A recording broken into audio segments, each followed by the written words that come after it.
A man committed suicide in Shantirbazar subdivision after failing to repay his bandhan loan. His name is Arjun Das, a resident of Vetagar, Shantirbazar. The corpse was later taken to hospital for post-mortem.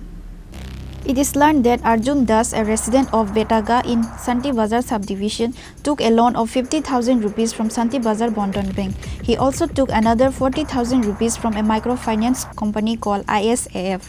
The loan installments were being paid regularly every month. Due to financial crisis, Arjun Das could not pay the loan installment to the organization named Bandhan and ISAF this month. Arjun Das' wife said that when he did not pay the loan installment, the employees of the organization named Bandhan and ISAF went to his house and threatened him in various ways. The family members complained that a female employee of the ISAF company had raised her hand on Arjun Roy and advised him to die. Finally, Arjun Roy chose to commit suicide due to such humiliation in front of his family members.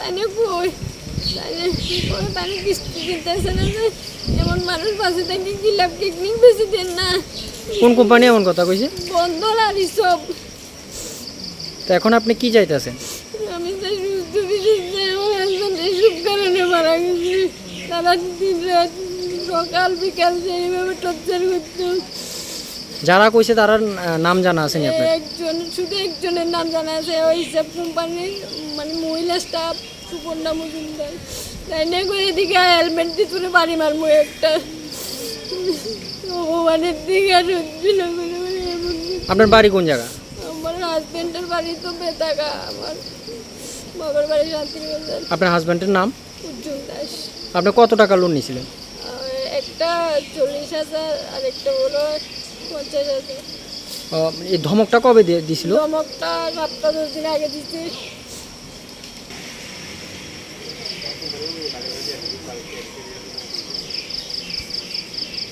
The family members appeal for a proper investigation into Arjun Roy's death and for appropriate action to be taken against such microfinance.